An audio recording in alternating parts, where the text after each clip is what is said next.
8-ci gündə xoş gördük əziz yurt həsrətlilər və yurtseverlər.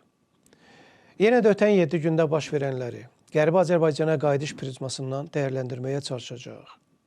Bu qayıdışın, həm də dinç yolla qayıdışın gec-tez baş tutacağının əlamətlərini oktyabrın 2-sində Avropa Siyasi Birliyinin Danimarkanın paytaxtı Kopenhagendəki 7-ci zirvə toplantısında da görmək mümkün idi.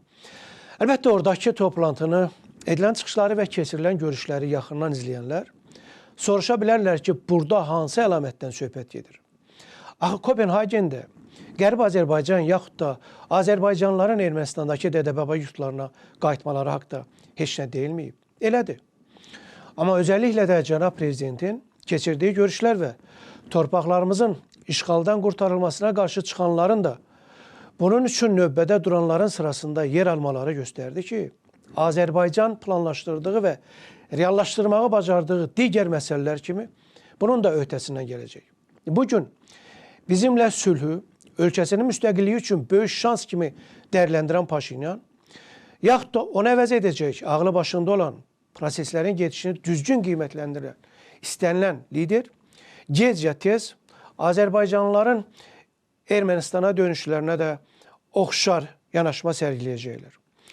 Ümumiyyətlə, Avropa Siyasi Birliyinin Danimarkanın paytaxtındakı 7-ci zirvə toplantısında bir reallığı görməmək mümkün deyildi ki, onun birinci toplantısındakı uğur, ilk növbədə bu birliyin yaradılması təşəbbüsü ilə çıxış edən Fransa prezidenti Macron başda olmaqla çoxlarının maneçilik törətməcəklərinə rəğmən eyni qətiyyətlə davam etdirilir. Xatırladım ki, 2022-ci ilin oktyabrında məhz Avropa Siyasi Birliyinin Praqadakı birinci zirvə toplantısı çərçivəsində keçirilən üç tərəfli görüşdə Ermənistan baş naziri Qarabağın Azərbaycan torpağı olduğunu təsdiqləmişdi. Diqqət edirsinizmi? İki tərəfli yox, üç tərəfli görüşdə. Həm də üçüncü tərəfin və elə onu təşkil edənin də Fransanın prezidenti olduğu bir görüşdə. Əsl liderlik keyfiyyəti və fövqəladə diplomatik bacarıq bax, məhz belə anlarda daha aydın üzə çıxır. Düzdür. 2022-ci ildə Fransanın Paşinyanın Qarabağ Azərbaycandır deməsinə izin verməsinin arxasında tələdə gizlənirdi və bizdən güzəşt qoparmaq niyyəti də vardı. Güzəşt Avropa milki müssiyasının regiona gəlməsi idi ki, Azərbaycan buna ancaq 2 aylığa izin verdi və o da bir şərtlə ki, missiyadakıların bizim torpaqlara ayaqları dəyməsin. Tələyə gəldikdə, qərbdəkilər düşünürdülər ki, Paşinyan Qarabağ Azərbaycandır deyəndən sonra Ermənistanın işğalçı imici aradan qalxacaq və onlar artıq oradakı hayların haqlarının tapdandığını bəhanə gətirərək gərəkən dəstəyi verib burada da Kosovadakına bənzər bir ssenari reallaşdıracaqlar. Bacarmadılar. Çünki qarşılarında kimin durduğunu yenə də dəqiq qiymətləndirə bilməmişdilər. Və indi dəniz aşırı torpaqlar adlandırdığı yerlərdə böyük problemlərlə üzləşən Fransa da onu da dəqiq qiymətləndirə bilməmişdilər ki, Azərbaycana qarşı düşmənçilik siyasəti onlara necə baha başa gələcək. Kopenhagendə görüşdən sonra düşünmək olarmı ki, Fransa ilə işlər indən sonra yolunda gedəcək? Sualı cavablandırmamışdan orada keçirilən digər görüşlər haqqında bir icmala baxaq. Azərbaycan prezidentinin Avropa Siyasi Birliyinin Kopenhagendəki 7-ci zirvə toplantısı çərçivəsində orada ilk görüşdüyü dövlət başçısı Maria Sandu idi. Və belə görünür ki, xanım Sandu görüş üçün cənab İlham Əliyevə ayrılan iqamətgaha gəlmişdi. Görüşün üzərində işğaldan qurtarılmış Kəlbəcərin isti suyu eyni zamanda sirab və badamlı olan stol arxasında keçirilməsində Moldovanın da Azərbaycan kimi separatizm problemi ilə üzləşdiyini və daha əlverişli şərtlərə baxmayaraq onu hələ həll edə bilmədiyini nəzərə alsaq, yəqin ki, bir rəmzilik də vardı. Və Azərbaycanın dövlət başçısının sentyabrın 28-də keçirilən parlament seçkisində partiyasının qələbə qazanması ilə bağlı Moldova prezidentini təbrik etməsi yəqin təkcə diplomatik etiket deyildi. həm də burada nəticədən açıq məmnunluq və dəstək sərgilənirdi. Xanım Sandunun cənab prezidentə enerjiyə ehtiyac duyduqları zaman Azərbaycanın etdiyi köməyi yüksək qiymətləndirdiklərini bildirməsi ölkəsində keçirilən parlament seçkisində arzu olunmaz mənzərənin yaranmamasında bəlkə də dövlətimizin də müəyyən rol oynadığını vurğulamaq üçün idi. Azərbaycan enerji şantajı ilə üzləşən Moldovaya 2023-cü ildə qaz verməklə həqiqətən də orada qarışıqlıq yaradılmasının qarşısını almışdı. Moldovanın qonşusu Ukraynaya da Azərbaycan hələ orada savaş başlamazdan öncə də bir neçə dəfə eyni mahiyyətli yardım etmişdi. Savaş başlayandan sonra isə MDB ölkələri içərisində Ukraynaya ən böyük humanitar dəstəyi Azərbaycan göstərir ki, Ukrayna prezidenti Zelenski Kopenhagendə bununla bağlı bir daha minnətdarlığını dilə gətirdi. Eyni zamanda enerji, o sıradan da qaz təchizatında ölkəmizlə daha geniş əməkdaşlıq niyyətlərinin olduğu da açıqlandı. Avropa İttifaqı Şurasının, Avropa Komissiyasının prezidentləri Antonio Costa və Ursula von der Leyen ilə görüşdə diqqət mərkəzində olan ən mühüm məsələ orta dəhlizlə yanaşı Azərbaycanın bir sıra qərb dövlətlərinin enerji təhlükəsizliklərinin təminində oynadığı rol haqda idi. Belə görünür ki, Azərbaycanla Avropa Birliyi arasında əlaqələr öz məcrasına qayıdır ki, burada İtaliyanın da rolu az deyil. Ona görə də İtaliya Respublikası Nazirlər Şurasının sədri Giorgia Meloni ilə görüşdə hər iki tərəfin dövlətlərimiz arasındakı əməkdaşlıqdan böyük məmnunluqlarını bildirmələri tam anlaşılan idi. Belə görünür ki, Fransanın təsiri ilə son 5 ildə parlamenti Azərbaycana qarşı həmən Fransanınkindən da çox qətnamə qəbul edən Niderlanda da düzgün yolda olmadıqlarının fərqindədirlər. Burada Niderland hökumətinin Fransanınki qədər Azərbaycan əleyhinə canfəşanlıq etməməsi, yəni parlamentlərindən fərqli mövqe sərgiləməsi də unudulmamalıdır ki, həmin ölkənin baş naziri Dick Schof'la görüşün Fransa prezidentinkindən qabağa salınması ola bilər bundan qaynaqlanırdı. Biz Niderlandla gəmiçilik, liman, infrastrukturun qurulması, kənd təsərrüfatı, şəhərsalma və sair sahələrdə əməkdaşlıqda maraqlıyıq və belə görünür ki, qarşı tərəf bunun daha da genişləndirilməsini istəyir. Fransaya gəldikdə, bu ölkənin prezidenti ilə keçirilən görüş haqda rəsmi məlumatdan anlaşılan budur ki, orada iki ölkə arasındakı mövcud vəziyyətə toxunulub və perspektivə nəzər salınıb. Eyni zamanda Fransa prezidentinin dövlət başçımızı regionda sülh yönündə irəliləyişə görə təbrik etdiyi bildirilib ki, belə təbriklər Nikol Paşinyanla olanı çıxmaqla Kopenhagendə keçirilən bütün görüşlərdə səsləndirilib. Azərbaycan prezidenti də bu görüşlərdə regionda sülhün artıq mövcud olduğunu və sülh gündəliyini irəli aparmaq üçün səylərin davam etdiriləcəyini deyib ki, bu da bir reallıqdır. Kopenhagendə cənab İlham Əliyevin Nikol Paşinyanla görüşü orada ATƏT-in Minsk qrupunun ləğv olunmasının alqışlandığı, etimad quruculuğu tədbirlərinin bundan sonra da həyata keçirilməsinin vacibliyinin vurğulandığı və təmasları davam etdirmək yönündə razılığa gəlindiyi haqda verilən rəsmi xəbər də elə həmin reallığın təsdiqidir.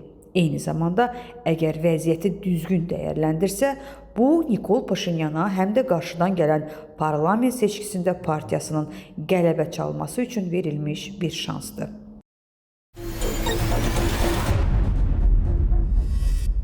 Niyə şanslı deyəcəyik? Amma bu icmal öncəsi Kopenhagen görüşündən sonra Fransa ilə əlaqələrin yoluna qoyulub qoyulmayacağına aydınlıq gətirəcəyimizə söz vermişdik. Gəlin ondan başlayaq. Bilirsiniz, məncə Kopenhagen görüşü ilk növbədə Fransanın Azərbaycana qarşı aqressiv davranışının qətiyyən qarşı tərəfin gözlədiyi nəticəni vermədiyinin etirafı idi.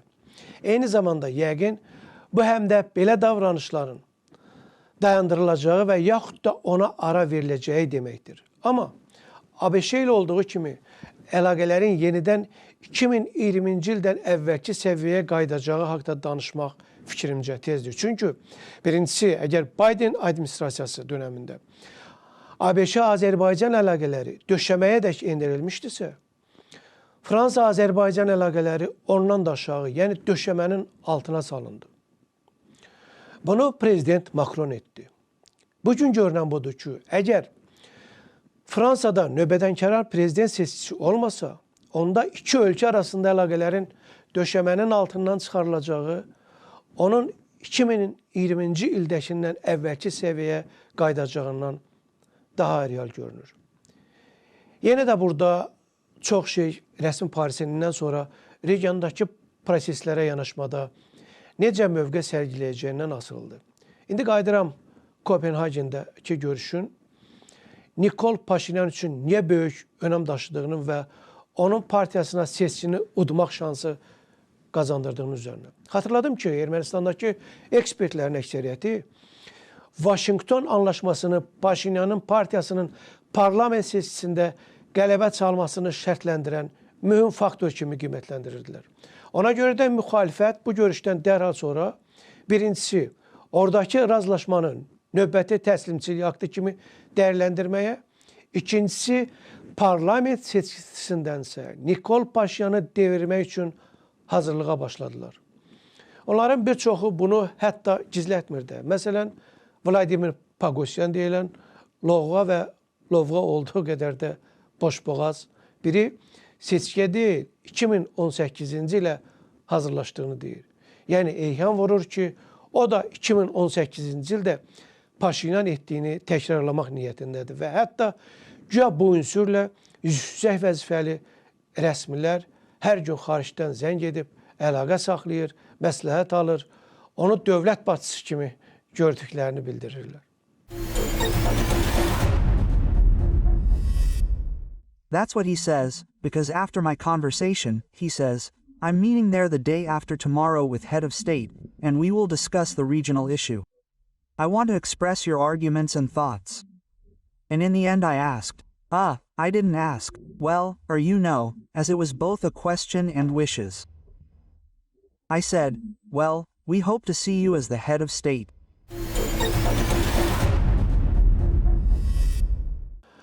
Əlbəttə, bu adamın əksər sözləri kimi indi danışdıqları da geopologiyadır. Amma istənilən halda sual yaranır ki, Azərbaycan Pogosyan da olmasa ona bənzərlərin, yəni daim revanşizm haqqında düşünən ünsürlərin hakimiyyətə gələrək regionu yenidən qarışdırmalarına imkan verəcəkmi? Ən yüksək səviyyədə bildirilib ki, biz qonşu ölkədə gedən proseslərə sadəcə seyirci gözü ilə yanaşmayacağıq. Burada onu da deyim ki, BMT-dəki çıxışından sonra Kopenhagendə Nikol Paşinyanla görüşülməyə də bilinərdi. Fikrimcə bu görüş məhz az öncə dediyim reallıq nəzərə alınmaqla keçirildi. Eyni zamanda cənab İlham Əliyevlə Nikol Paşinyan arasında görüşün baş tutduğu açıqlanan gün Ermənistan parlamentində də 8 avqust Vaşinqton anlaşması gündəliyə çıxarıldı və müxalifətin soyqırımın təqsiminə görə cinayətin ağırlaşdırılması, eləcə də orada öz uydurmalarının da ayrıca vurğulanması təklifi rədd edildi ki, yəqin bu Azərbaycanın tələbi ilə baş verir. Əgər bu tələbin operativ şəkildə yerinə yetiriləcəyinə söz verilməsəydi, mümkündür ki, Paşinyanla Kopenhagendə görüşülməyəcəkdi. Amma 8 avqust Vaşinqton razılaşması dəstəklənsə də, Ermənistan parlamentində ona yanaşmada Milli Məclisdə sərgilənən yekdilliyin olmaması da göstərir ki, əgər proseslər öz axarına buraxılarsa və bu regionda sülhü maraqlarına böyük zərbə kimi dəyərləndirən iki dövlətin pozucu fəaliyyətlərinin qarşısı asimetrik yollarla da alınmazsa, onda sözü gedən razılaşmadakı hədəflərə çatmaq ən azından xeyli çətinləşəcək. Və aparılan sorğulardan da görünür ki, hay cəmiyyəti bizimlə sülhə, bizim onlarla sülhə yanaşdığımız kimi yanaşmırlar. Söhbət Azərbaycanla konfliktin aradan qalxmasından gedirsə, orada onların nəzərində hazırda sülh yaxşı variant deyil, sadəcə pisin yaxşısıdır. Açığı pisin pisindən, yəni savaşdan çəkindikləri üçün onlar sülh gündəliyi ilə razılaşırlar. Əgər bilsələr ki, Azərbaycanla savaşda azacıq da olsa qələbə çalmaq şansları var, onda davranışları üç məclisindəkilərin Qariginlə yandaşlarının davranışlarından çox da fərqlənməyəcək. Fəqət üç məclisindəkilər qətiyyən hay cəmiyyətini düşünərək sülh əleyhinə çıxış etmirlər. Bu baxımdan onların davranışları Ermənistanın birinci prezidenti sayılan Levon Ter-Petrosyanınkindən çox da fərqlənmir. Niyə fərqlənmədiyini Şirak arxiyepiskopu Ermənistanda Azərbaycanla əbədi düşmənçilik tərəfdarlarından biri Mikayel Acapaxyanın ötən şənbə məhkəmə qərarı ilə 2 il azadlıqdan məhrum edilməsinin orada doğurduğu reaksiyadan sonra açıqlayacaq.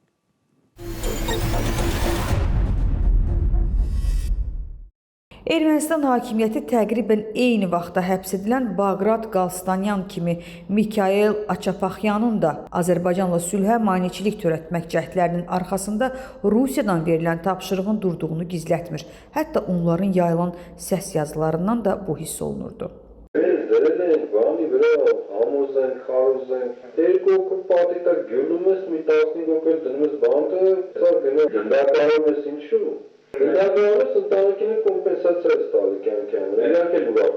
Və orası da bəllidir ki, əslində səs yazılarının yayılmamış hissəsində hay keşişlərini sülhə qarşı Moskvanın qışqırtmasını təsdiqləyən daha yerli yataqlı faktlar var. Deyilənə görə Ermənistan baş naziri Rusiya ilə körpüləri yandırmamaq və bundan alver predmeti olaraq faydalanmaq niyyəti ilə onların işıq üzü görməsini istəməyib. Həbslərin Nikol Paşinyanın Ankaraya səfərindən dərhal sonra baş verməsinə diqqət çəkilərək o da bildirilirdi ki, Qriqoryan kilsəsinin təmsilçiləri ilə Rusiyanın bəlli strukturlarının zabitləri arasında gedən gizlin danışıqlar məhz Türkiyədə Ermənistan rəhbərliyinə təqdim edilib. İddianın doğru olub-olmadığı məlum deyil. Ancaq Acapaxyan saxlanılarkən ilkin ittihamda tutulmağına səbəb qismində onun 2024-cü ildə səsləndirdiyi fikirlərin göstərilməsi istər-istəməz bunun nə dərəcədə həqiqəti əks etdirdiyi haqda sual yaradırdı. Soruşulurdu ki, onda bəs Şirak arxiyepiskopu niyə 2024-cü ildə yox, 2025-ci il iyulun axırlarında saxlanıldı? Acapaxyana ötən şənbə 2 il həbs cəzasının kəsilməsinə həm ilk, həm də ən sərt reaksiya Gümrüdə oldu ki, bunun 2 səbəbi var. Səbəblərdən biri formaldır və Acapaxyanın mərkəzi Gümrüdəki kilsə sayılan Şirak yeparxiyasının arxiyepiskopu olmasından qaynaqlanır. Ermənistan hakimiyyətinə yaxın olan mediada isə bu həbsdən ölkəni qarışdırmaq üçün istifadə etmək tapşırığının da elə həmən Gümrüdə hərbi bazası olan Rusiyadan gəldiyi iddia olunur. İddianı əsaslandırmaq üçün isə həbsə ilk etiraz səsini qaldıranların siyahısına Moskvanın adamı sayılan və bunu hardasa 11 il öncə əl öpməklə də təsdiqləyən Gümrü meri Vardan Qukasyanın rəhbərlik etməsinə diqqət çəkirlər. Приветствую вас. Здравствуйте. Я Андрей, приветствую вас. Din adamına cinayətkar, dur ayağa əmri verilməsinin ağlasığmaz adlandıran və özü də kriminal ünsür olan Qukasyan nədənsə Acapaxyanın həbsinin arxasında Gümrünün güya Türkiyənin vilayətinə çevrilməsi niyyəti durduğunu və buna yol verməyəcəyini bildirir. Maraqlıdır ki, Acapaxyana 2 il iş kəsilməsi də məhz Gümrüdə şəhər günü qeyd edilərkən baş verdi. Qukasyan orada tribunadan özünü güya eramızdan əvvəl 3-cü minillikdə rəhbərləri olmuş arama bənzədərkən məhkəmə keşiş haqqında qərar çıxarırdı.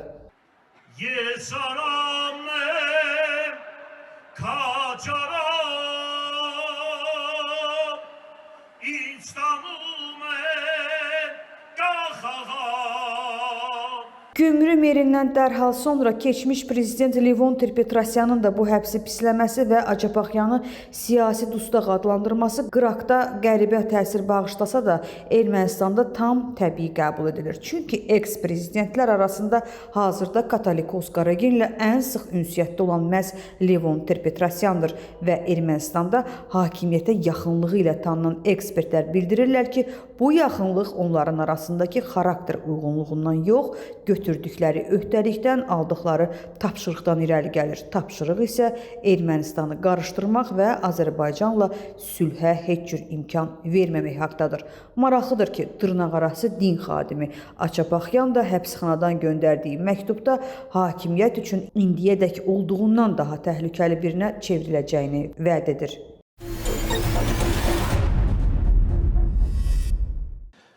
Ermənistana rəhbərlik edənlərin arasında yüksək intellekti, proseslərin daha ayıq qiymətləndirilməsi ilə tanınan,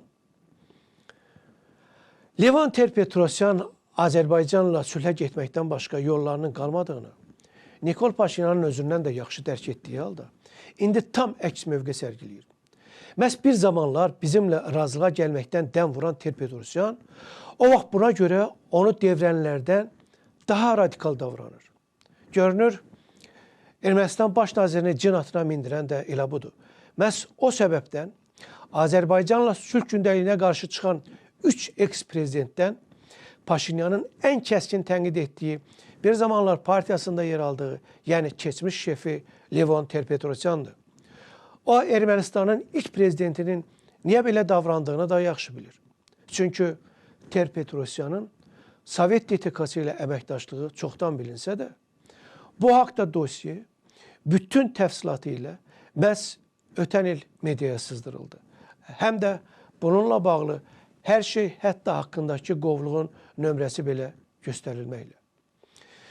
Görünür, Ermənistanın birinci prezidentinin özü kimi SSR DTK-sının agenti olduğu bildirilən Qareginə açıq dəstəyi də bununla bağlıdır. Yəni, həmən DTK-nı əvəzləyən qurumdan onun qarşısında belə bir tələb qoyulub. Levon Ter-Petrosyandan sonra Ermənistanın başına gətirilənlərin də agent olmaları haqqında dəfələrlə deyilib və yazılıb.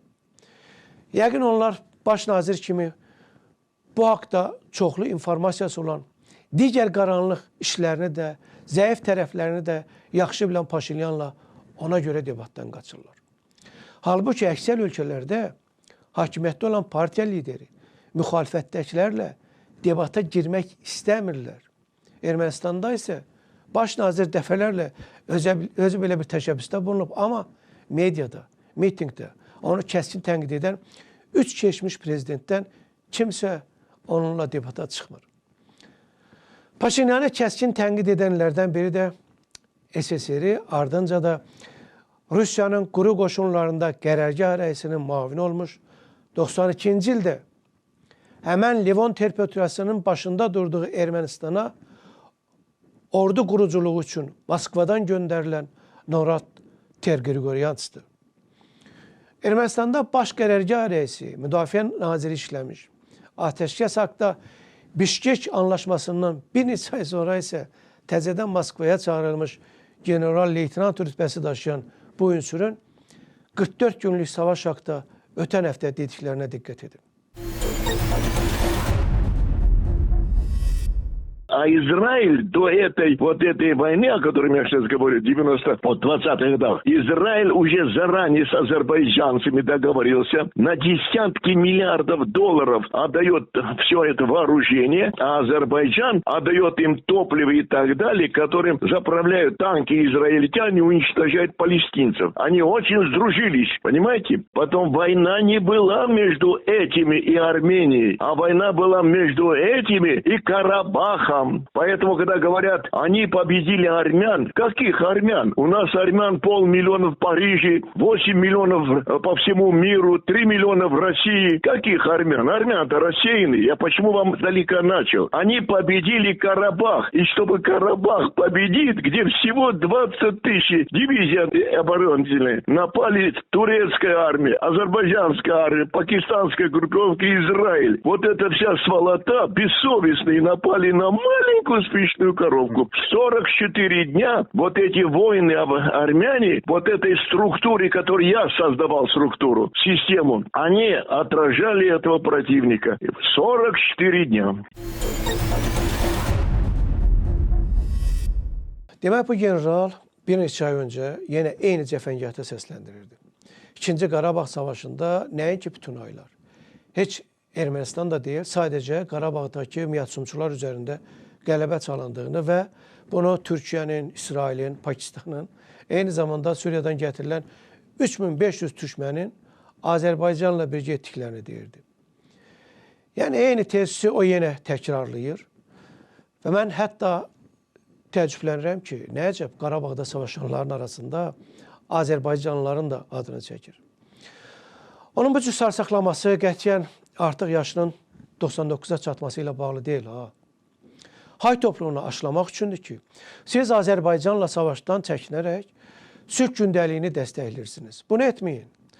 savaşıb Qarabağı yenidən geri qaytarmaq mümkündür və Tel Qriqoryançısı bu cür danışdıranlar paralel olaraq Miyatsumçu rejimin hazırda Bakıda məhkəmələri gedən təmsilçilərinin məsələsini qaldırır, onların buraxılmasına çalışırlar.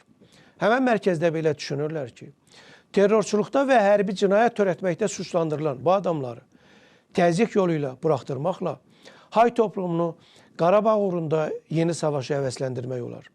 Ötən həftə ABŞ-də və Avropada daşnaq yığınanın, onların təsiri altında olan bəzi ünsürlərin, Miyatsumçu rejimin təmsilçilərinin Bakıda təzyiqxanada güya incildikləri, dözümsüz şəraitdə saxlandıqları, məhkəmələrinin şəffaf aparılmadığı haqda qaldırdıqları növbəti hayəşir bu məqsədə xidmət edirdi. Belə. Rəvanda isə 2807-ci illiyini qeyd etməyə hazırlaşırlar.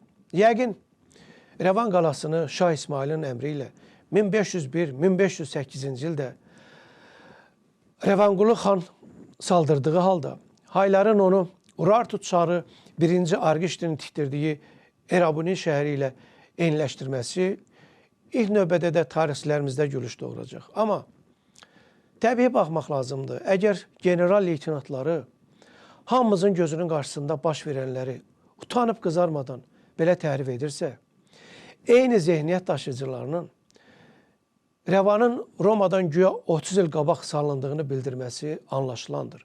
Və onlar sabah bu rəqəmi 300-ə, hətta 3000-ə də qaldıra bilərlər. Etsinlər. Əsas odur ki, biz Rəvanı kimin saldırdığını da, əsrlər boyu orada kimlərin yaşadığını da, dağıdılan tarixi abidələrin hansı xalqınki olduğunu da yaxşı bilirik. Beləliklə, Sultan 4-cü Muradın 1635-ci il qəffətnaməsində, yəni Osmanlı dövlətinin rəsmi sənədində Abi Ruy, Məmalik-i İran-ı Turan, Bakı Naxçıvan-ı Şirvan, Rəşki mülkü Azərbaycan olan qalası Rəvan kimi təsvir edilən. Farscadan çevirsək, İran və Turan məmləkətlərinin üzünün suyu, yəni isməti, şərəfi, Naxçıvan və Şirvanın qapları, Azərbaycan mülkünün həsəd doğuran qalası Rəvanda görüşənədək, əziz qardaş və bacılar, Tanrıya və yurda ismarlandıq.